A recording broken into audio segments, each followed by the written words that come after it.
Hello friends, welcome to my channel Eco Tutor. ਇਸ video ਦੇ ਵਿੱਚ ਆਪਾਂ ਪੜਾਂਗੇ ਮੋਨੇਟਰੀ ਪਾਲਿਸੀ। ਮੋਨੇਟਰੀ ਪਾਲਿਸੀ ਕੀ ਹੁੰਦੀ ਆ, ਮੌਦਰਿਕ ਨੀਤੀ ਕੀ ਹੁੰਦੀ ਆ। ਮੌਦਰਿਕ ਨੀਤੀ ਉਹ ਨੀਤੀ ਹੈ ਜਿਸ ਰਾਹੀਂ ਕਿਸੇ ਦੇਸ਼ ਦੀ ਸਰਕਾਰ ਜਾਂ ਕੇਂਦਰੀ ਬੈਂਕ ਦੁਆਰਾ ਵਿਦੇਸ਼ੀ ਵਿਸ਼ੇਸ਼ ਟੀਚਿਆਂ ਦੀ ਪ੍ਰਾਪਤੀ ਦੇ ਲਈ ਮੁਦਰਾ ਦੀ ਪੂਰਤੀ, ਮੁਦਰਾ ਦੀ ਲਾਗਤ, ਵਿਆਜ ਦੀ ਦਰ, ਮੁਦਰਾ ਦੀ ਉਪਲਬਧੀ ਨੂੰ ਕੰਟਰੋਲ ਕਰਦੀ ਆ। ਇਹਦੇ ਵਿੱਚ ਕੀ ਕਰਦੀ ਆ, ਜਿਹੜੀ ਦੇਸ਼ ਦੀ ਸਰਕਾਰ ਹੁੰਦੀ ਆ ਔਰ ਜਾਂ ਕੇਂਦਰੀ ਬੈਂਕ ਹੁੰਦੀ ਆ, ਇਹ ਕੀ ਕਰਦੀ ਆ, ਵਿਸ਼ੇਸ਼ ਟੀਚੇ ਜਿਵੇਂ ਕਿ ਦੇਸ਼ ਦਾ ਵਿਕਾਸ ਕਰਨਾ, ਗਰੀਬੀ ਨੂੰ ਦੂਰ ਕਰਨਾ, ਆਰਥਿਕ ਸਥਿਰਤਾ ਲੈ ਕੇ ਆਰਥਿਕ ਵਿਕਾਸ ਲੈ ਕੇ ਆਉਣਾ, ਇਹਨੂੰ ਮਤਲਬ ਪੂਰਾ ਕਰਨ ਦੇ ਲਈ ਸਰਕਾਰ ਕੀ ਕਰਦੀ ਆ, ਜਿੰਨੀ ਵੀ ਮਨੀ ਦੀ ਸਪਲਾਈ ਹੁੰਦੀ ਆ, ਮੁਦਰਾ ਦੀ ਜਿੰਨੀ ਵੀ ਇੰਟਰਸਟ ਰੇਟ ਹੁੰਦਾ ਗਾ ਉਹਨੂੰ, ਔਰ ਮੁਦਰਾ ਦੀ ਉਪਲਬਧੀ ਜਿੰਨਾ ਵੀ ਮਾਰਕੀਟ ਦੇ ਵਿੱਚ ਮੁਦਰਾ ਹੈਗੀ ਆ ਉਹਨੂੰ ਕੀ ਕਰਦੀ ਆ, ਕੰਟਰੋਲ ਕਰਕੇ ਰੱਖਦੀ ਆ।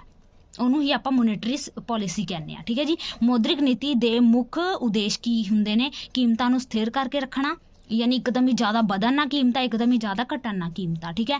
पूर्ण रोजगार मतलब सारे साधनों नूं रोजगार देना। ठीक है। आर्थिक विकास मतलब तरक्की करना, ग्रोथ। वटांदरा स्थिरता मतलब कि जिन्ने भी चीज़ां दा वटांदरा आप किहदे नाल करदे आ, मुद्रा नाल करदे आ ना, पैसे नाल करदे आ, ते इहदे विच की आ, स्थिरता लेके आउणी। एकदम ही प्राइस जिहड़ा हैगा मुद्रा दा, पैसे का मुੱਲ ਜਿਹੜਾ ਹੈਗਾ ਘਟਣ ਨਾ ਲੱਗ ਜਾਵੇ, ਯਾਨੀ ਕੀਮਤਾਂ ਵਧਣ ਨਾ ਲੱਗ ਜਾਣ, ਕਹਿਣ ਦਾ ਭਾਵ ਇਹੀ ਹੈ ਇਹਦੇ ਵਿੱਚ। ਆਰਥਿਕ ਅਸਮਾਨਤਾ ਦੇ ਵਿੱਚ ਕਮੀ, ਜਿੰਨੀ ਵੀ ਆਰਥਿਕ ਅਸਮਾਨਤਾ ਯਾਨੀ ਗਰੀਬੀ ਅਮੀਰੀ ਹੈਗੀ ਹੈ, ਇਹਨੂੰ ਕੀ ਕਰਨਾ, ਕੰਟਰੋਲ ਕਰਕੇ ਰੱਖਣਾ। ਇਹ ਉਦੇਸ਼ ਨੂੰ ਪ੍ਰਾਪਤ ਕਰਨ ਦੇ ਲਈ ਸਰਕਾਰ ਕੀ ਕਰਦੀ ਹੈ, ਮੁਦਰਾ ਦੀ ਪੂਰਤੀ, ਇੰਟਰਸਟ ਦੀ ਰੇਟ ਔਰ ਮੁਦਰਾ ਦੀ ਉਪਲਬਧੀ ਨੂੰ ਕੀ ਕਰਦੀ ਹੈ, ਕੰਟਰੋਲ ਕਰਕੇ ਰੱਖਦੀ ਹੈ। ਠੀਕ ਹੈ। ਇਹਨੂੰ ਹੀ ਆਪਾਂ ਮੋਨੇਟਰੀ ਪਾਲਿਸੀ ਕਹਿੰਦੇ ਆ। ਹੁਣ ਮੌਦਰਿਕ ਨੀਤੀ ਦੀਆਂ ਵਿਧੀਆਂ ਨੇ, ਮੈਥਡਸ ਨੇ, ਕਿਹੜੇ ਨੇ ਉਹ ਆਪਾਂ ਪੜ੍ਹਦੇ ਹਾਂ। ਮੌਦਰਿਕ ਨੀਤੀ ਦੀਆਂ ਮੁੱਖ ਵਿਧੀਆਂ ਹੇਠ ਲਿਖੀਆਂ ਹਨ, ਜਿਹੜੀਆਂ ਕਿ ਸਾਖ ਨੂੰ ਕੰਟਰੋਲ ਕਰਨ ਲਈ ਕੇਂਦਰੀ ਬੈਂਕ ਭਾਵ ਰਿਜ਼ਰਵ ਬੈਂਕ ਵੱਲੋਂ ਅਪਣਾਈਆਂ ਜਾਂਦੀਆਂ। ਹੁਣ ਰਿਜ਼ਰਵ ਬੈਂਕ ਦੁਆਰਾ ਕੀ ਕੀਤੀਆਂ ਜਾਂਦੀਆਂ ਨੇ, ਕੰਟਰੋਲ ਕੀਤੀਆਂ ਜਾਂਦੀਆਂ ਨੇ ਮੌਦਰਿਕ ਨੀਤੀ ਦੁਆਰਾ। ਕਿਵੇਂ? ਬੈਂਕ ਦਰ ਕੀ ਹੁੰਦਾ? ਦੇਖੋ, ਬੈਂਕ ਦਰ ਸਾਖ ਨਿਯੰਤਰਣ ਦੀ ਮਹੱਤਵਪੂਰਨ ਵਿਧੀ ਹੈ। ਸਾਖ ਦਰ ਮਤਲਬ ਕ੍ਰੈਡਿਟ ਨੂੰ, ਪੈਸੇ ਨੂੰ ਕੰਟਰੋਲ ਕਰਨ ਦੀ ਇੱਕ ਮੁੱਖ ਵਿਧੀ ਕਿਹੜੀ ਹੈ? ਬੈਂਕ ਦਰ। ਬੈਂਕ ਦਰ ਵਿਆਜ ਦੀ ਉਹ ਦਰ ਹੈ ਜਿਸ ਤੇ ਕਿਸੇ ਦੇਸ਼ ਦਾ ਕੇਂਦਰੀ ਬੈਂਕ ਦੂਜੇ ਬੈਂਕ ਨੂੰ ਕਰਜ਼ਾ ਦੇਣ ਲਈ ਤਿਆਰ ਹੁੰਦਾ ਗਾ। ਬੈਂਕ ਦਰ ਕੀ ਹੁੰਦਾ ਗਾ? ਬੈਂਕ ਦਰ ਹੁੰਦਾ ਗਾ ਕਿ ਵਿਆਜ ਦਾ, ਬੈਂਕ ਦਰ ਇੱਕ ਇੰਟਰਸਟ ਹੁੰਦਾ ਗਾ। ਇੰਟਰਸਟ ਕਿਹਦਾ ਇੰਟਰਸਟ ਹੋਊਗਾ? ਉਹ ਬੈਂਕ ਦਾ ਇੰਟਰਸਟ ਹੋਊਗਾ। ਇਹਦੇ ਵਿੱਚ ਕੀ ਹੋਊਗਾ, ਕੇਂਦਰੀ ਬੈਂਕ ਨਾ ਉਹ ਵਾਲੀ ਇੰਟਰਸਟ ਰੇਟ ਦੇ ਉੱਤੇ ਬੈਂਕ ਨੂੰ ਕੀ ਕਰਦੀ ਹੈ, ਕਰਜ਼ਾ ਦਿੰਦੀ ਆ। ਜਦੋਂ ਆਪਾਂ ਬੈਂਕ ਤੋਂ ਕਰਜ਼ਾ ਲੈਂਦੇ ਆ ਤਾਂ ਉਹਦਾ ਅਲੱਗ ਇੰਟਰਸਟ ਰੇਟ ਹੁੰਦਾ ਗਾ, ਉਹਨੂੰ ਆਪਾਂ ਕਵਾਂਗੇ। ਠੀਕ ਹੈ। ਤੇ ਜਦੋਂ ਬੈਂਕ ਕੇਂਦਰੀ ਬੈਂਕ ਤੋਂ ਲਊਗੀ ਤਾਂ ਉਹਦਾ ਇੰਟਰਸਟ ਰੇਟ ਕੀ ਕਹਾਊਗਾ? ਬੈਂਕ ਦਰ ਕਹਾਊਗਾ। ਠੀਕ ਹੈ। ਬੈਂਕ ਰੇਟ ਕਹਾਊਗਾ, ਉਹਦਾ ਇੰਟਰਸਟ ਰੇਟ ਅਲੱਗ ਹੋਊਗਾ, ਕਿਉਂਕਿ ਬੈਂਕ ਵੀ ਕੇਂਦਰੀ ਬੈਂਕ ਤੋਂ ਕਰਜ਼ਾ ਲੈਂਦੀ ਹੁੰਦੀ ਹੈ। ਠੀਕ ਹੈ ਜੀ। ਬੈਂਕ ਦਰ ਦੇ ਵਧਣ ਤੇ ਵਿਆਜ ਦੀ ਦਰ ਵੱਧਦੀ ਹੈ। ਹੁਣ ਜੇ ਮੰਨ ਲਓ ਬੈਂਕ ਦਰ ਵਧੂਗੀ ਵੀ ਜ਼ਿਆਦਾ ਪੈਸੇ ਜਦੋਂ ਮੰਨ ਲਓ ਬੈਂਕ ਕੀ ਕਰੂਗੀ, ਕੇਂਦਰੀ ਬੈਂਕ ਤੋਂ ਪੈਸੇ ਲਊਗੀ, ਤਾਂ ਉਸ ਦੇ ਹਾਲਤ ਦੇ ਵਿੱਚ ਜੇ ਮੰਨ ਲਓ ਬੈਂਕ ਦਰ ਜ਼ਿਆਦਾ ਹੋਊਗਾ ਤਾਂ ਕੀ ਹੋਊਗਾ, ਵਿਆਜ ਵੀ ਜ਼ਿਆਦਾ ਹੋਊਗਾ। ਅਗਰ ਭਾਵ ਹੁਣ ਕਰਜ਼ਾ ਉਹਨੂੰ ਮਹਿੰਗਾ ਪੈ ਜਾਊਗਾ ਕਿਉਂਕਿ ਵਿਆਜ ਦਰ ਵੱਧ ਗਿਆ। ਠੀਕ ਹੈ। ਬੈਂਕ ਦਰ ਵਧਣ ਦੇ ਨਾਲ ਵਿਆਜ ਦਰ ਵਧੂਗਾ, ਵਿਆਜ ਦਰ ਵਧਣ ਦੇ ਨਾਲ ਕੀ ਹੋਊਗਾ, ਕਰਜ਼ਾ ਜਿਹੜਾ ਹੈਗਾ ਮਹਿੰਗਾ ਪੈ ਜਾਊਗਾ ਆਪਾਂ ਲਈ, ਉਹ ਬੈਂਕਾਂ ਦੇ ਲਈ। ਇਸ ਦੇ ਉਲਟ ਜੇਕਰ ਬੈਂਕ ਦਰ ਘੱਟ ਹੈ ਤਾਂ ਇੰਟਰਸਟ ਰੇਟ ਘੱਟ ਜੂਗਾ ਤੇ ਜਿਹੜਾ ਕਰਜ਼ਾ ਹੈਗਾ ਉਹ ਕੀ ਪੈ ਜੂ, ਸਸਤਾ ਪੈ ਜੂਗਾ। ਮੰਦੀ ਨੂੰ ਠੀਕ ਕਰਨ ਦੇ ਲਈ ਬੈਂਕ ਦੀ ਦਰ ਨੂੰ ਘਟਾ ਦਿੱਤਾ ਜਾਂਦਾ ਹੈ। ਜਦੋਂ ਮੰਨ ਲਓ ਮੰਦੀ ਆ ਗਈ, ਮੰਦੀ ਦੇ ਹਾਲਾਤ ਦੇ ਵਿੱਚ ਕੀ ਹੁੰਦਾ ਗਾ, ਮੰਦੀ ਦੇ ਹਾਲਾਤ ਵਿੱਚ ਬੈਂਕ ਕੀ ਕਰੂਗੀ, ਲੋਕਾਂ ਨੂੰ ਲੋਨ ਦੇਣੇ ਸਟਾਰਟ ਕਰ ਦੂਗੀ, ਕਿਉਂਕਿ ਲੋਕ ਕੀ ਕਰਕੇ ਲੋਨ ਲੈ ਕੇ ਖਰਚਾ ਕਰਨ ਲੱਗ ਜਾਣਗੇ।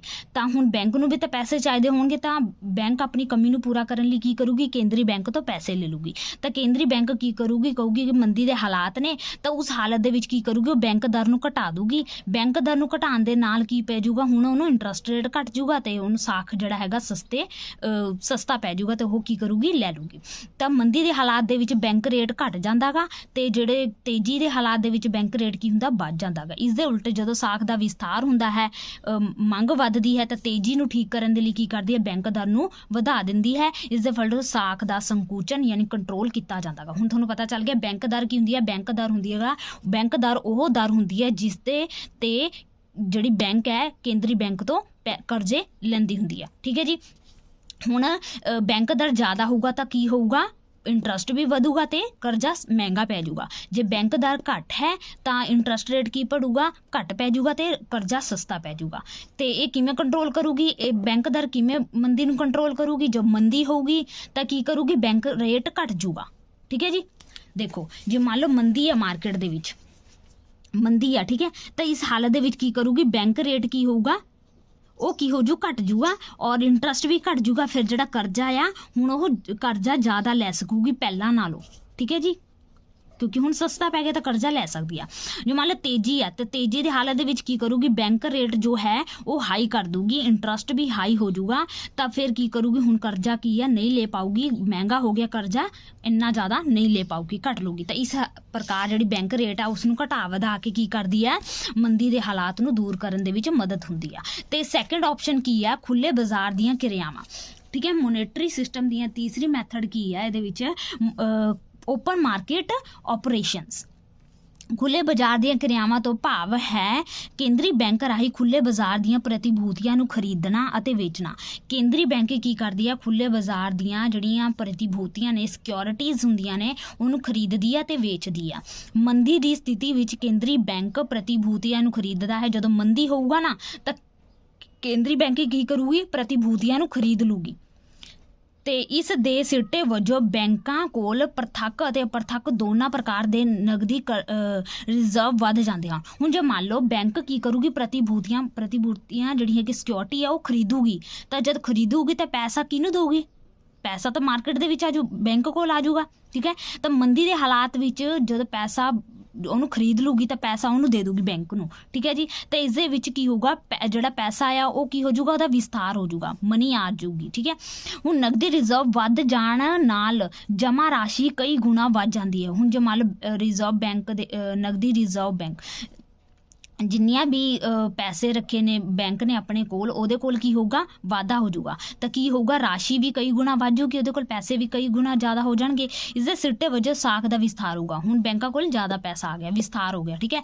ਮੰਗ ਵੱਧਦੀ ਹੈ ਤਾਂ ਹੁਣ ਕੀ ਕਰੂਗੀ ਉਹ ਲੋਕਾਂ ਨੂੰ ਲੋਨ ਦੇ ਦੂਗੀ ਤਾਂ ਮੰਗ ਵਧੂਗੀ। ਤੇਜ਼ੀ ਦੀ ਸਥਿਤੀ ਦੇ ਵਿੱਚ ਕੇਂਦਰੀ ਬੈਂਕ ਕੀ ਕਰਦੀ ਹੈ ਪ੍ਰਤੀਭੂਤੀਆਂ ਨੂੰ ਵੇਚਣਾ ਸਟਾਰਟ ਕਰ ਦਿੰਦੀ ਹੈ। ਇਸ ਕਾਰਨ ਬੈਂਕਾਂ ਦੇ ਕੋਲ ਨਗਦੀ ਰਿਜ਼ਰਵ ਘਟ ਜਾਂਦੇ ਹਨ। ਤਾਂ ਹੁਣ ਬੈਂਕਾਂ ਕੋਲ ਕੀ ਹੋਊਗਾ ਨਗਦੀ ਰਿਜ਼ਰਵ ਘਟ ਜਾਣਗੇ, ਕਿਉਂਕਿ ਕੇਂਦਰੀ ਬੈਂਕ ਕੀ ਕਰੂਗੀ ਪ੍ਰਤੀਭੂਤੀਆਂ ਨੂੰ ਬੈਂਕਾਂ ਨੂੰ ਵੇਚ ਦੂਗੀ। ਤੇ ਜਦ ਬੈਂਕਾਂ ਨੂੰ ਵੇਚੂਗੀ ਤਾਂ ਬੈਂਕ ਕੀ ਕਰੂਗਾ ਉਹਨੂੰ ਪੈਸੇ ਦਊਗਾ, ਕਿਉਂਕਿ ਉਹਨੇ ਖਰੀਦਿਆ ਉਹਦੇ ਤੋਂ ਰਿਜ਼ਰਵ ਬੈਂਕ ਤੋਂ, ਠੀਕ ਹੈ। ਤਾਂ ਹੁਣ ਉਹਦੇ ਕੋਲ ਨਗਦੀ ਕੀ ਹੋ ਜੂਗੀ ਘਟ ਜੂਗੀ। ਨਗਦੀ ਰਿਜ਼ਰਵ ਘੱਟ ਹੋਣ ਦੇ ਕਾਰਨ ਜਮ੍ਹਾਂ ਰਾਸ਼ੀ ਕਈ ਗੁਣਾ ਘਟ ਜੂਗੀ। ਇਸ ਦੇ ਕਾਰਨ ਸਾਖ ਦਾ ਸੰਕੁਚਨ ਹੋਣ ਲੱਗਾ। ਹੁਣ ਖੁੱਲੇ ਬਾਜ਼ਾਰ ਦੀਆਂ ਕਿਰਿਆਵਾਂ ਦੁਆਰਾ ਵਿੱਚ ਕੀ ਹੁੰਦਾ ਗਾ ਇਹਦੇ ਵਿੱਚ ਪ੍ਰਤੀਭੂਤੀਆਂ ਕਦੋਂ ਖਰੀਦੂਗੀ ਤੇ ਕਦੋਂ ਵੇਚੂਗੀ, ਇਸ ਦੇ ਦੁਆਰਾ ਕੀ ਕਰਦੇ ਆ ਆਪਾਂ ਮਾਰਕੀਟ ਦੇ ਵਿੱਚ ਸਪਲਾਈ ਜਿਹੜੀ ਹੈਗੀ ਆ ਮਨੀ ਦੀ ਉਹ ਕੰਟਰੋਲ ਕਰਦੇ ਆ।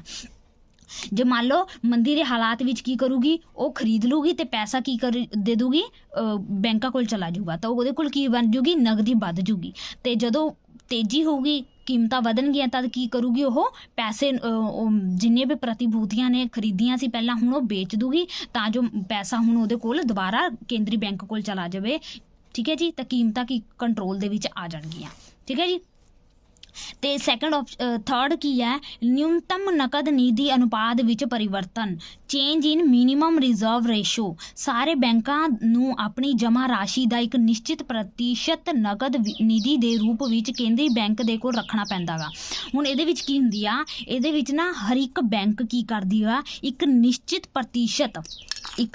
ਪ੍ਰਤੀਸ਼ਤ ਦੇ ਰੂਪ ਵਿੱਚ ਜਿੰਨੀ ਵੀ ਨਗਦ ਰਾਸ਼ੀ ਹੁੰਦੀ ਹੈ ਨਾ ਉਹ ਕੇਂਦਰੀ ਬੈਂਕ ਕੋਲ ਜਮ੍ਹਾਂ ਕਰਨੀ ਪੈਂਦੀ ਹੈ ਵੀ ਤੁਸੀਂ ਇੰਨਾ ਪੈਸਾ ਮੇਰੇ ਕੋਲ ਰਿਜ਼ਰਵ ਦੇ ਵਿੱਚ ਰੱਖੋ, ਉਹਦੇ ਵਿੱਚ ਰੱਖੋ, ਠੀਕ ਹੈ ਜੀ। ਉਦਾਹਰਨ ਵਜੋਂ ਜੇਕਰ ਨਿਊਨਤਮ ਨਿਧੀ 10% ਹੈ ਅਤੇ ਕਿਸੇ ਬੈਂਕ ਦੀ ਜਮ੍ਹਾਂ ਰਾਸ਼ੀ 100 ਕਰੋੜ ਰੁਪਏ ਹੈ ਤਾਂ ਉਸ ਨੂੰ 10 ਕਰੋੜ ਰੁਪਏ ਕੇਂਦਰੀ ਬੈਂਕ ਕੋਲ ਜਮ੍ਹਾਂ ਕਰਵਾਉਣੇ ਪੈਣਗੇ। ਇਹ ਉਦਾਹਰਨ ਦਿੱਤੀ ਆ ਕਿ ਮੰਨ ਲਓ ਕੀ ਕਹਿੰਦੇ ਨੇ ਕਿ ਮੰਨ ਲਓ ਕਿਸੇ जो मान लो न्यूनतम नगद रीसी मतलब चेंज रिजर्व रेशो वो किन्नी है वो 10% है, 10% है, ठीक है जी 10% है। हुण किसी बैंक कोल मान ला बैंक कोल पैसे हैगे ने 100 करोड़ रुपए ने, ठीक है जी। हुण 10% ਦੇ ਹਿਸਾਬ ਨਾਲ ਕੇਂਦਰੀ ਬੈਂਕ ਕੋਲ ਇਹ ਬੈਂਕ ਨੂੰ ਕੇਂਦਰੀ ਬੈਂਕ ਕੋਲ ਕਿੰਨੇ ਪੈਸੇ ਰੱਖਣੇ ਪੈਣਗੇ ਉਹ ਆਪਾਂ ਕੱਢ ਲੈਂਦੇ ਆ। 100 ਕਰੋੜ ਇੰਟੂ 10% ਕਿੰਨਾ ਹੋਊਗਾ ਇਹਦਾ 10 ਕਰੋੜ ਕੀ ਕਰਨੇ ਪੈਣਗੇ ਇਸ ਨੂੰ ਕਿਹਦੇ ਕੋਲ ਰੱਖਣੇ ਪੈਣਗੇ ਕੇਂਦਰੀ ਬੈਂਕ ਕੋਲ। 10 ਕਰੋੜ ਕੇਂਦਰੀ ਬੈਂਕ ਕੋਲ ਰੱਖ ਦੂਗੀ ਤਾਂ ਹੁਣ ਕਿੰਨੇ ਰਹਿ ਗਏ ਇਹਦੇ ਵਿੱਚ 90 ਕਰੋੜ। ਤਾਂ ਹੁਣ ਇਹ 90 ਕਰੋੜ ਕੀ ਕਰੂਗੀ ਖੁਦ ਰੱਖੂਗੀ, 10 ਕਰੋੜ ਕੇਂਦਰੀ ਬੈਂਕ ਕੋਲ ਜਮ੍ਹਾਂ ਕਰ ਦੂਗੀ, ਠੀਕ ਹੈ ਜੀ। ਹੁਣ ਨੈਕਸਟ ਕੀ ਆ, ਨਗਦ ਨਿਧੀ ਅਨੁਪਾਤ ਘਟ ਜਾਂਦੀ ਹੈ। ਹੁਣ ਪਹਿਲਾਂ 10% ਸੀਗਾ, ਹੁਣ 10% ਤੋਂ ਘਟ ਜਾਂਦੀ ਹੈ, ਤਾਂ ਬੈਂਕ ਸਾਖ ਦਾ ਜ਼ਿਆਦਾ ਨਿਰਮਾਣ ਕਰ ਸਕੇਗਾ। ਠੀਕ ਹੈ, ਹੁਣ ਜੇ ਮੰਨ ਲਓ ਹੁਣ 10% ਨਾ ਮੰਨ ਕੇ ਮੰਨ ਲਓ 5% ਹੋ ਗਿਆ ਨਗਦ ਨਿਧੀ, ਜਿੰਨੀ ਵੀ change in minimum reserve ratio ਆ ਉਹ 5% ਹੋ ਗਿਆ, ਤਾਂ 100 ਕਰੋੜ ਉਹਦੇ ਕੋਲ ਬੈਂਕ ਕੋਲ ਹੈਗੇ ਨੇ, ਇਹਦਾ 5% ਕਿਹਦੇ ਕੋਲ ਰੱਖਣਾ ਪਊਗਾ, ਉਹਨੂੰ ਬੈਂਕ ਕੋਲ ਰੱਖਣਾ ਪਊਗਾ। ਤਾਂ ਹੁਣ ਇਹ 5 ਕਰੋੜ ਕੀ ਆ, 5 ਕਰੋੜ ਰੱਖੂਗੀ, ਤਾਂ ਹੁਣ ਦੱਸੋ ਹੁਣ ਬੈਂਕ ਕੋਲ ਕਿੰਨੇ ਪੈਸੇ ਰਹਿਣਗੇ, 95 ਕਰੋੜ। ਪਹਿਲਾਂ ਕਿੱਥੇ ਬੈਂਕ ਨੂੰ ਆਪਣੇ ਕੋਲ 90 ਕਰੋੜ ਰੱਖਣੇ ਪੈਂਦੇ ਸੀ, ਹੁਣ 95 ਕਰੋੜ। ਬੈਂਕ ਕੋਲ ਪੈਸਾ ਵੱਧ ਗਿਆ ਨਾ, ਕਿਉਂ ਵੱਧ ਗਿਆ, ਕਿਉਂਕਿ ਇੱਥੇ ਕੀ ਹੋ ਗਿਆ, ਚੇਂਜ ਇਨ ਰਿਜ਼ਰਵ ਰੇਸ਼ੋ ਕੀ ਹੋ ਗਿਆ, ਉਹ ਘਟ ਗਿਆ। ਠੀਕ ਹੈ ਜੀ, ਮੰਦੀ ਦੀ ਸਥਿਤੀ ਦੇ ਵਿੱਚ ਨਿਊਨਤਮ ਨਗਦ ਨਿਧੀ ਅਨੁਪਾਤ ਨੂੰ ਘੱਟ ਕਰ ਦਿੱਤਾ ਜਾਂਦਾ ਹੈ। ਜੇ ਮੰਨ ਲਓ ਮੰਦੀ ਹੈ, ਮੰਦੀ ਦੇ ਹਾਲਾਤ ਵਿੱਚ ਕੀ ਕਰੂਗੀ ਸਰਕਾਰ, ਇਹ ਵਾਲਾ ਮੈਥਡ ਅਪਣਾਊਗੀ, ਬੈਂਕ ਇਹ ਵਾਲਾ ਮੈਥਡ ਅਪਣਾਊਗੀ। ਕੀ ਕਰੂਗੀ ਕੇਂਦਰੀ ਬੈਂਕ, ਕਿਹੜਾ ਮੈਥਡ ਅਪਣਾਊਗੀ, ਇਹ ਵਾਲਾ।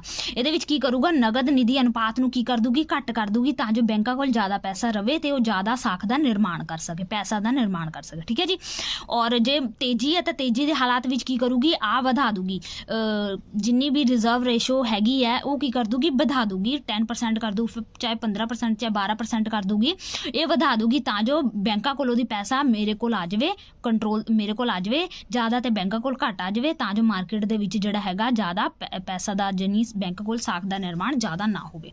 ਹੁਣ ਠੀਕ ਹੈ, ਇਹ ਇੱਥੇ ਆਪਾਂ 3 ਵਿਧੀਆਂ ਪੜ੍ਹ ਲਈਆਂ ਕਿ ਕਿਵੇਂ ਕਦੋਂ ਘੱਟ ਕਰਦੀ ਹੈ, ਕਦੋਂ ਵੱਧ ਕਰਦੀ ਹੈ, ਇਹਦੇ ਦੁਆਰਾ ਕਿਵੇਂ ਸਾਖ ਨੂੰ ਕੰਟਰੋਲ ਕਰਦੀ ਹੈ। ਠੀਕ ਹੈ ਜੀ, ਤੇ 4th ਆਪਸ਼ਨ ਕੀ ਹੈ ਕਿ ਤਰਲਤਾ ਅਨੁਪਾਤ ਵਿੱਚ ਪਰਿਵਰਤਨ, ਚੇਂਜ ਇਨ ਲਿਕੁਇਡਿਟੀ ਰੇਸ਼ੋ। ਇਸ ਵਿਧੀ ਅਨੁਸਾਰ ਹਰੇਕ ਬੈਂਕ ਨੂੰ ਆਪਣੀ ਜਮ੍ਹਾਂ ਰਾਸ਼ੀ ਦਾ ਇੱਕ ਨਿਸ਼ਚਿਤ ਅਨੁਪਾਤ ਆਪਣੇ ਪਾਸ ਹੀ ਨਗਦ ਰਾਸ਼ੀ ਦੇ ਰੂਪ ਵਿੱਚ ਰੱਖਣਾ ਪੈਂਦਾ ਗਾ। ਉਹਦੇ ਵਿੱਚ ਆਪਾਂ ਨੇ ਪੜ੍ਹਿਆ ਸੀਗਾ change in minimum reserve ratio, ਉਹਦੇ ਵਿੱਚ ਕੀ ਕਰਨਾ ਪੈਂਦਾ ਸੀ, ਬੈਂਕ ਨੂੰ ਕੁਝ ਹਿੱਸਾ ਕੇਂਦਰੀ ਬੈਂਕ ਕੋਲ ਜਮ੍ਹਾਂ ਰੱਖਣਾ ਪੈਂਦਾ ਸੀ, ਤੇ ਇਸ ਦੇ ਵਿੱਚ ਕੀ ਹੋਊਗਾ, ਇਸ ਦੇ ਵਿੱਚ ਜਿਹੜਾ ਹੈਗਾ ਕੁਝ ਹਿੱਸਾ ਬੈਂਕ ਨੂੰ ਆਪਣੇ ਕੋਲ ਹੀ ਰੱਖਣਾ ਪਊਗਾ ਜਮ੍ਹਾਂ ਕਰਕੇ, ਉਹ ਹੋਣਾ ਚਾਹੀਦਾ ਬੈਂਕ ਕੋਲ ਆਪਣੇ ਕੋਲ। ਠੀਕ ਹੈ ਜੀ, ਇਸ ਨੂੰ ਤਰਲਤਾ ਅਨੁਪਾਤ ਕਹਿੰਦੇ ਹਨ। ਜਦੋਂ ਬੈਂਕ ਆਪਣੇ ਕੋਲ ਕੁਝ ਜਮ੍ਹਾਂ ਕਰਕੇ ਰੱਖੂਗੀ, ਠੀਕ ਹੈ, ਜਿੰਨੇ % ਜਮ੍ਹਾਂ ਕਰਕੇ ਰੱਖੂਗੀ, ਉਹਨੂੰ ਕੀ ਕਵਾਂਗੇ, ਤਰਲਤਾ ਅਨੁਪਾਤ ਵਿੱਚ ਤਰਲਤਾ ਅਨੁਪਾਤ। ਠੀਕ ਹੈ ਜੀ, ਅਰਥਾਤ ਬੈਂਕ ਇਸ ਰਾਸ਼ੀ ਨੂੰ ਉਧਾਰ ਨਹੀਂ ਦੇ ਸਕਦੀ। ਸਮਝੇ, ਜਿਹੜਾ ਆਪਣੇ ਕੋਲ ਰੱਖੂਗੀ ਨਾ ਸੰਭਾਲ ਕੇ, ਜਿੰਨੀ ਰਾਸ਼ੀ ਆਪਣੇ ਕੋਲ ਰੱਖੂਗੀ ਉਹਨੂੰ ਕੀ ਕਰੂਗੀ, ਆਪਣੇ ਕਿਸੇ ਨੂੰ ਵੀ ਲੋਨ ਦੇ ਉੱਤੇ ਨਹੀਂ ਦੇਊਗੀ, ਉਧਾਰ ਨਹੀਂ ਦੇਊਗੀ। ਮੰਦੀ ਦੀ ਸਥਿਤੀ ਦੇ ਵਿੱਚ ਕੇਂਦਰੀ ਬੈਂਕ ਤਰਲਤਾ ਅਨੁਪਾਤ ਨੂੰ ਘੱਟ ਕਰ ਦਿੰਦੀ ਹੈ। ਹੁਣ ਜਦੋਂ ਮੰਨ ਲਓ ਮੰਦੀ ਦੇ ਹਾਲਾਤ ਨੇ, ਤਾਂ ਮੰਦੀ ਦੇ ਹਾਲਾਤ ਦੇ ਵਿੱਚ ਕੀ ਕਰੂਗੀ, ਕੇਂਦਰੀ ਬੈਂਕ ਕੀ ਕਰੂਗੀ ਵੀ ਤੁਹਾਡੇ ਕੋਲ ਨਾ ਜ਼ਿਆਦਾ ਤਰਲਤਾ ਅਨੁਪਾਤ ਹੋਣੀ ਚਾਹੀਦੀ ਆ, ਯਾਨੀ ਤੁਹਾਡੇ ਕੋਲ ਜ਼ਿਆਦਾ ਪੈਸੇ ਹੋਣੇ ਚਾਹੀਦੇ ਨੇ। ਇਸ ਦੇ ਨਤੀਜੇ ਵਜੋਂ ਕੀ ਹੋਊਗਾ, ਬੈਂਕ ਵਧੇਰੇ ਕਰਜ਼ਾ ਦੇ ਸਕਦੇ, ਇਸ ਦੇ ਨਤੀਜੇ ਵਜੋਂ ਤਰਲਤਾ ਅਨੁਪਾਤ ਕੀ ਕਰੂਗੀ, ਘਟਾ ਦੂਗੀ, ਮੰਦੀ ਦੇ ਹਾਲਾਤ ਦੇ ਵਿੱਚ ਘਟਾ ਦੂਗੀ, ਤਾਂ ਕੀ ਹੋਊਗਾ, ਤੇਜ਼ੀ ਜੋ ਕਰਜ਼ੇ ਨੇ ਹੁਣ ਉਹ ਦੇ ਸਕਦੀ ਹੈ, ਜ਼ਿਆਦਾ ਬੈਂਕ ਜਿਹੜੀ ਹੈ ਜ਼ਿਆਦਾ ਕਰਜ਼ਾ ਦੇ ਸਕਦੀ ਹੈ। ਇਸ ਦੇ ਪ੍ਰਕਾਰ ਸਾਖ ਦਾ ਵਿਸਥਾਰ ਹੁੰਦਾ ਹੈ। ਜੇ ਮੰਨ ਲਓ ਮੰਗ ਵੱਧਦੀ ਹੈ, ਤੇਜ਼ੀ ਦੀ ਹਾਲਤ ਦੇ ਵਿੱਚ ਕੀ ਕਰੂਗੀ, ਤਰਲਤਾ ਅਨੁਪਾਤ ਨੂੰ ਕੀ ਕਰੂਗੀ, ਵਧਾ ਦੂਗੀ ਤਾਂ ਬੈਂਕ ਹੁਣ ਜ਼ਿਆਦਾ ਕਰਜ਼ਾ ਨਹੀਂ ਦੇ ਪਾਊਗੀ, ਤਾਂ ਸਾਖ ਦਾ ਕੀ ਹੋ ਜਾਊਗਾ, ਸੰਕੁਚਨ, ਯਾਨੀ ਕਿ ਨਿਚੋੜ ਹੋ ਜਾਊਗਾ, ਮਤਲਬ ਘੱਟ ਫੈਲਾਅ ਹੋਊਗਾ ਉਹਦਾ। ਜਿਹੜਾ ਤਰਲਤਾ ਅਨੁਪਾਤ ਰੇਸ਼ੋ ਹੈ ਔਰ ਜਿਹੜਾ ਚੇਂਜ ਇਨ ਮਿਨੀਮਮ ਰਿਜ਼ਰਵ ਹੈ, ਇਹ ਦੋਨੋਂ ਇੱਕੋ ਤਰ੍ਹਾਂ ਨੇ, ਬਸ ਫਰਕ ਇਹ ਹੈ ਕਿ ਇਹ ਜਿਹੜਾ 3rd ਪੜ੍ਹਿਆ ਸੀ ਉਹਦੇ ਵਿੱਚ ਉਹਨੂੰ ਕੇਂਦਰੀ ਬੈਂਕ ਕੋਲ ਜਮ੍ਹਾਂ ਕਰਵਾਉਣੇ ਪੈਂਦੇ ਨੇ ਪੈਸੇ, ਇੱਕ ਅਮਾਊਂਟ ਨੂੰ ਕੇਂਦਰੀ ਬੈਂਕ ਕੋਲ ਜਮ੍ਹਾਂ ਕਰਵਾਉਣੇ ਪੈਂਦੇ ਨੇ। ਇਹਦੇ ਵਿੱਚ ਕੀ ਹੁੰਦੀ ਆ, ਇੱਕ ਨਿਸ਼ਚਿਤ ਅਮਾਊਂਟ ਨੂੰ ਕਿਹਦੇ ਕੋਲ ਜਮ੍ਹਾਂ ਕਰਨਾ ਪੈਂਦਾ, ਖੁਦ ਆਪਣੇ ਕੋਲ ਜਮ੍ਹਾਂ ਰੱਖਣਾ ਪੈਂਦਾ ਗਾ, ਤੇ ਇਹਨੂੰ ਘਟਾ ਵਧਾ ਕੇ ਤੇਜ਼ੀ ਅਤੇ ਮੰਦੀ ਨੂੰ ਕੰਟਰੋਲ ਕਰ ਸਕਦੇ ਆ। ਠੀਕ ਹੈ, ਮੰਦੀ ਦੇ ਹਾਲਾਤ ਵਿੱਚ ਹੁੰਦਾ ਕੀ ਆ, ਮੰਦੀ ਦੇ ਹਾਲਾਤ ਵਿੱਚ ਨਾ ਕੀਮਤਾਂ ਜਿਹੜੀ ਹੈਗੀਆਂ ਨਾ ਘਟਣ ਲੱਗ ਜਾਂਦੀਆਂ ਨੇ, ਮਾਲ ਵਿਕਦਾ ਨਹੀਂ ਹੁੰਦਾ ਗਾ। ਕਿਉਂ ਨਹੀਂ ਵਿਕਦਾ, ਕਿਉਂਕਿ ਲੋਕਾਂ ਕੋਲ ਕੀ ਹੁੰਦੇ ਨੇ, ਪੈਸੇ ਨਹੀਂ ਹੁੰਦੇ, ਤਾਂ ਕਰਕੇ ਮੰਦੀ ਦੇ ਹਾਲਾਤ ਆ ਜਾਂਦੇ ਨੇ। ਠੀਕ ਹੈ ਜੀ, ਉਹਦੇ ਵਿੱਚ ਆਪਾਂ ਕੀ ਕਰਦੇ ਹਾਂ, ਘੱਟ ਖਰਚਾ ਕਰਦੇ ਨੇ, ਲੋਕ ਘੱਟ ਖਰਚਾ ਕਰਦੇ ਨੇ, ਜਾਂ ਬੱਚਤ ਕਰਨ ਲੱਗ ਜਾਂਦੇ ਨੇ, ਜਾਂ ਫਿਰ ਕੀ ਕਰਦੇ ਨੇ, ਉਹਨਾਂ ਕੋਲ ਪੈਸਾ ਨਹੀਂ ਹੁੰਦਾ ਗਾ। ਠੀਕ ਹੈ, ਤਾਂ ਇਸ ਹਾਲਤ ਦੇ ਵਿੱਚ ਕੰਟਰੋਲ ਕਰਦੇ ਆ। ਤੇ ਤੇਜ਼ੀ ਦੇ ਵਿੱਚ ਕੀ ਹੁੰਦਾ, ਤੇਜ਼ੀ ਦੇ ਕੋਲ ਲੋਕਾਂ ਦੇ ਕੋਲ ਬਹੁਤ ਪੈਸਾ ਹੁੰਦਾ ਗਾ, ਪਰ ਪ੍ਰੋਡਕਸ਼ਨ ਤਾਂ ਵਧਾਈ ਨਹੀਂ ਜਾ ਸਕਦੀ, ਪ੍ਰੋਡਕਸ਼ਨ ਨੂੰ ਇੱਕ ਲਿਮਿਟ ਤੱਕ ਹੀ ਵਧਾ ਸਕਦੇ ਆ, ਠੀਕ ਹੈ ਨਾ। ਤਾਂ ਉਸ ਹਾਲਤ ਦੇ ਵਿੱਚ ਲੋਕ ਡਿਮਾਂਡ ਤੇ ਡਿਮਾਂਡ ਕਰੀ ਜਾਂਦੇ ਨੇ, ਤਾਂ ਹੁਣ ਡਿਮਾਂਡ ਜਦ ਕਰੀ ਜਾ ਰਹੇ ਨੇ ਤਾਂ ਲੋਕਾਂ ਕੋਲ ਸਮਾਨ ਹੈ ਨਹੀਂ, ਤਾਂ ਉਹ ਕੀ ਕਰਨਗੇ, ਕਹਿਣਗੇ ਪ੍ਰਾਈਸ ਵਧਾ ਦਿੰਦੇ ਆ, ਤਾਂ ਉਹਦੇ ਵਿੱਚ ਕੀ ਹੋਊਗਾ, ਕੀਮਤਾਂ ਵਧਣ ਲੱਗ ਜਾਣਗੀਆਂ। ਤਾਂ ਕੀਮਤਾਂ ਨੂੰ ਬਰਾਬਰ ਕਰਨ ਦੇ ਲਈ ਜਾਂ ਘੱਟ ਕਰਨ ਦੇ ਲਈ ਕੀ ਕਰੂਗੀ ਉਹ, ਇਸ ਤਰ੍ਹਾਂ ਦੇ ਤਰੀਕੇ ਨੂੰ ਅਪਣਾ ਕੇ ਕੀ ਕਰ ਸਕਦੀ ਹੈ, ਕੰਟਰੋਲ ਕਰ ਸਕਦੀ ਹੈ, ਠੀਕ ਹੈ ਜੀ। ਤੇ 5th ਕੀ ਆ, ਕਰਜ਼ਿਆਂ ਦੀ ਸੀਮਾਂਤ ਲੋੜ ਵਿੱਚ ਪਰਿਵਰਤਨ, change in marginal requirement of loans. ਕਰਜ਼ਿਆਂ ਦੀ ਸੀਮਾਂਤ ਲੋੜ ਤੋਂ ਭਾਵ ਹੈ ਕਰਜ਼ਿਆਂ ਲਈ ਦਿੱਤੀ ਜਾਣ ਵਾਲੀ ਜ਼ਮਾਨਤ ਦਾ ਚਾਲੂ ਕੀਮਤ ਅਤੇ ਦਿੱਤੇ ਜਾਣ ਵਾਲੇ ਕਰਜ਼ੇ ਦੀ ਮਾਤਰਾ ਵਿੱਚ ਅੰਤਰ। ਇਹਦੇ ਵਿੱਚ ਚਾਲੂ ਕਰਜ਼ੇ ਦੀ ਸੀਮਾਂਤ ਲੋੜ ਕੀ ਹੈ, ਇਹਦੇ ਵਿੱਚ ਜ਼ਮਾਨਤ ਦੇ ਵਿੱਚ ਜਦੋਂ ਆਪਾਂ ਕਰਜ਼ੇ ਲੈਂਦੇ ਹਾਂ ਆਪਾਂ ਨੂੰ ਸਿਕਿਉਰਿਟੀ ਦੇਣੀ ਪੈਂਦੀ ਹੈ ਨਾ ਕੁਛ ਜਮ੍ਹਾਂ ਕਰਵਾਉਣਾ ਪੈਂਦਾ ਹੁੰਦਾ ਗਾ, ਤਾਂ ਉਹ ਕੀ ਗਾ, ਜ਼ਮਾਨਤ ਦਾ ਚਾਲੂ ਕੀਮਤ ਦੇ ਉੱਤੇ ਅਤੇ ਦਿੱਤੇ ਜਾਣ ਵਾਲੇ ਕਰਜ਼ੇ ਦੀ ਮਾਤਰਾ ਵਿੱਚ ਅੰਤਰ, ਯਾਨੀ ਕਿ ਜੋ ਜ਼ਮਾਨਤ ਦੇ ਰਹੇ ਹਾਂ ਉਹਦਾ ਹੁਣ ਉਸ ਟਾਈਮ ਉੱਤੇ ਕੀ ਪ੍ਰਾਈਸ ਹੈ ਤੇ ਜਿਹੜਾ ਆਪਾਂ ਕਰਜ਼ਾ ਦੇ ਰਹੇ ਹਾਂ ਉਹਦੇ ਵਿੱਚ ਕੀ ਉਹਦਾ ਕੀ ਵੈਲਿਊ ਆ, ਇਹ ਦੋਨਾਂ ਦੇ ਅੰਤਰ ਨੂੰ ਹੀ ਆਪਾਂ ਕਿਹਾ ਜਾਂਦਾ ਗਾ change in marginal requirement of loan. ਉਦਾਹਰਨ ਵਜੋਂ ਜੇਕਰ ਕਿਸੇ ਵਿਅਕਤੀ ਨੇ 100 ਕਰੋੜ ਦਾ ਮਾਲ ਬੈਂਕ ਦੇ ਕੋਲ ਜ਼ਮਾਨਤੀ ਰੱਖਿਆ, ਜੇ ਮੰਨ ਲਓ ਕਿਸੇ ਵਿਅਕਤੀ ਨੇ ਕੀ ਆ 100 ਰੁਪਏ ਦਾ ਮਾਲ ਕੀ ਹੈ ਬੈਂਕ ਦੇ ਕੋਲ ਜ਼ਮਾਨਤ ਦੇ ਵਿੱਚ ਰੱਖਿਆ, ਤੇ ਬੈਂਕ ਉਸ ਨੂੰ 20 ਰੁਪਏ ਸੀਮਾਂਤ ਲੋੜ ਵਜੋਂ ਘੱਟ ਕਰਕੇ ਭਾਵ 80 ਰੁਪਏ ਦਾ ਕਰਜ਼ਾ ਦਿੰਦਾ ਹੈ। ਹੁਣ ਇਹਦੇ ਵਿੱਚ ਕੀ ਹੈ, 100 ਰੁਪਏ ਦਾ ਮਾਲ ਕੀ ਹੈ ਬੈਂਕ ਕੋਲ ਇਹਨੇ ਕੀ ਕਰਤੀ, ਸਿਕਿਉਰਿਟੀ ਦੇ ਵਿੱਚ ਰੱਖਤੀ, ਤਾਂ ਹੁਣ ਬੈਂਕ ਉਹਨੂੰ ਕੀ ਕਿੰਨਾ ਰੁਪਏ ਕਰਜ਼ਾ ਦੇਊਗੀ, 20 ਰੁਪਏ ਜਿਹੜੀ ਹੈ ਸੀਮਾਂਤ ਲੋੜ ਦੇ ਵਿੱਚ ਰੱਖ ਕੇ, ਬਾਕੀ ਜਿਹੜਾ 100 ਦੇ ਵਿੱਚ 20 ਨੂੰ ਘਟਾ ਕੇ 80 ਰੁਪਏ ਕੀ ਕਰ ਦੂਗੀ, ਕਰਜ਼ਾ ਦੇ ਦੂਗੀ, ਠੀਕ ਹੈ। ਹੁਣ ਸੀਮਾਂਤ ਲੋੜ ਦਾ ਕਿੰਨਾ 20% ਆਪਣੇ ਕੋਲ ਰੱਖ ਲੈਂਦੀ ਹੈ ਤੇ 80% ਉਹਨੂੰ ਦੇ ਦਿੰਦੀ ਹੈ, ਠੀਕ ਹੈ। ਜੇਕਰ ਬੈਂਕ ਕੀ ਕਰੇ, ਸੀਮਾਂਤ ਲੋੜ ਨੂੰ ਵਧਾ ਦੂਗੀ ਤੇ ਕੀ ਕਰੂਗਾ, ਹੁਣ ਕਰਜ਼ਾ ਇਹਨੂੰ ਘੱਟ ਮਿਲੂਗਾ। ਇਹ ਕਦੋਂ ਹੋਊਗਾ ਦੱਸੋ, ਜਦੋਂ ਇਹਨੂੰ ਵਧਾ ਦੂਗੀ ਤਾਂ ਹੁਣ ਕਰਜ਼ਾ ਇਹਨੂੰ ਕੀ ਮਿਲੂ, ਘੱਟ ਮਿਲੂਗਾ। ਇਹ ਕਦੋਂ ਕਰੂਗੀ, ਜਦੋਂ ਤੇਜ਼ੀ ਹੋਊਗੀ, ਠੀਕ ਹੈ। ਜਦੋਂ ਮੰਦੀ ਦੇ ਹਾਲਾਤ ਹੋਣਗੇ ਤਾਂ ਇਹਨੂੰ ਘਟਾ ਦੂਗੀ ਤਾਂ ਜੋ ਇਹ ਵੱਧ ਜਾਵੇ, ਕਰਜ਼ਾ ਲੋਕਾਂ ਨੂੰ ਮਿਲ ਜਾਵੇ ਜ਼ਿਆਦਾ, ਤਦ ਕੀ ਕਰੂਗੀ ਉਹ ਇਹਨੂੰ ਘਟਾ ਦੂਗੀ, ਠੀਕ ਹੈ ਜੀ। ਇਹੀ ਸੀ ਇਹਦੇ ਵਿੱਚ ਆਪਾਂ ਨੇ ਪੜ੍ਹਿਆ ਕਿ ਤੇਜ਼ੀ ਔਰ ਮੰਦੀ ਨੂੰ ਕੰਟਰੋਲ ਕਰਦੀ ਹੈ ਕਿਹਦੇ ਦੁਆਰਾ, ਮੋਨੇਟਰੀ ਦੁਆਰਾ, ਮੁਦਰਾ ਦੀ ਨੀਤੀ ਦੁਆਰਾ ਜਿਹੜੀ ਸਾਖ ਦਾ ਸੰਕੁਚਨ ਤੇ ਵਿਸਥਾਰ ਕਿਵੇਂ ਕਰਦੀ ਆ, ਠੀਕ ਹੈ ਜੀ। ਇਹ ਕੇਂਦਰੀ ਬੈਂਕ ਕਰਦੀ ਆ ਤੇ ਜਾਂ ਫਿਰ ਅਤੇ ਭਾਰਤੀ ਸਰਕਾਰ ਹੈ ਉਹ ਕਰਦੀ ਆ ਕਿਹਦੇ ਲਈ, ਵਿਸ਼ੇਸ਼ ਟੀਚਿਆਂ ਦੀ ਪ੍ਰਾਪਤੀ ਦੇ ਲਈ, ਭਾਵ ਮੰਦੀ, ਬੇਰੁਜ਼ਗਾਰੀ, ਪੂਰਨ ਰੁਜ਼ਗਾਰ, ਸਾਖ ਦਾ ਔਰ ਆਰਥਿਕ ਅਸਮਾਨਤਾ ਨੂੰ ਦੂਰ ਕਰਨ ਦੇ ਲਈ ਕੀ ਕਰਦੀ ਹੈ, ਇਹ ਕਰਦੀ ਹੁੰਦੀ ਆ। ਇੱਥੇ ਆਪਾਂ ਨੇ 5 ਟਾਈਪਸ ਪੜ੍ਹੀਆਂ ਨੇ ਕਿ ਕਿਵੇਂ, ਕਦੋਂ, ਕੀ ਕਰਦੀ ਆ, ਕਿਵੇਂ ਕੰਟਰੋਲ ਕਰਦੀ ਆ, ਠੀਕ ਹੈ। ਜੇ ਤੁਹਾਨੂੰ ਇਹ ਵੀਡੀਓ ਇੱਥੇ ਤੱਕ ਜੇ ਤੁਹਾਨੂੰ ਨਹੀਂ ਸਮਝ ਆਇਆ ਹੋਊਗਾ ਤੁਸੀਂ ਮੈਨੂੰ ਪੁੱਛ ਸਕਦੇ ਹੋ, ਬਹੁਤ ਈਜ਼ੀ ਹੈ। ਇੱਕ ਵਾਰ ਤੁਸੀਂ ਫਿਰ ਦੁਬਾਰਾ ਦੇਖਿਓ ਵੀਡੀਓ ਨੂੰ, ਤੁਹਾਨੂੰ ਪੱਕਾ ਡੈਫੀਨੇਟਲੀ ਇਹ ਸਮਝ ਆ ਜਾਊਗਾ, ਠੀਕ ਹੈ ਜੀ। ਕੁਝ ਜ਼ਿਆਦਾ ਔਖਾ ਹੈ ਨਹੀਂ, ਮੈਂ ਤੁਹਾਨੂੰ ਇਕੱਲੇ ਵਰਡ ਦਾ ਮਤਲਬ ਵੀ ਦੱਸਦਾ। ਤੇ I hope you enjoy my video, ਤੇ ਤੁਹਾਡੇ ਲਈ ਜ਼ਰੂਰ ਹੈਲਪਫੁਲ ਹੋਊਗਾ। ਹੁਣ ਥੋੜ੍ਹਾ ਜਿਹਾ ਹੀ ਰਹਿ ਗਿਆ ਇਸ ਚੈਪਟਰ ਦੇ ਵਿੱਚ, ਠੀਕ ਹੈ। ਫਿਰ ਇਹਨੂੰ ਖਤਮ ਕਰਕੇ ਫਿਰ ਆਪਾਂ ਕੁਐਸਚਨ ਆਨਸਰ ਵੀ ਡਿਸਕਸ ਕਰਾਂਗੇ, ਤੇ ਕੁਐਸਚਨ ਆਨਸਰ ਆਪਾਂ ਪੂਰੇ ਚੰਗੀ ਤਰੀਕੇ ਨਾਲ ਕਰਾਂਗੇ ਤਾਂ ਜੋ ਪੇਪਰ ਦੇ ਵਿੱਚ ਤੁਹਾਨੂੰ ਸੋਚਣ ਲਈ ਵੀ ਜ਼ਰੂਰਤ ਨਾ ਪੜੇ, ਤੁਸੀਂ ਐਂ ਫਟਾਫਟ ਫਲੋ ਦੇ ਵਿੱਚ ਤੁਸੀਂ ਲਿਖ ਦਿਓ ਔਰ ਬਿਲਕੁਲ ਸਹੀ ਲਿਖ ਦਿਓ, ਠੀਕ ਹੈ ਜੀ। ਤੋ thank you for watching my video.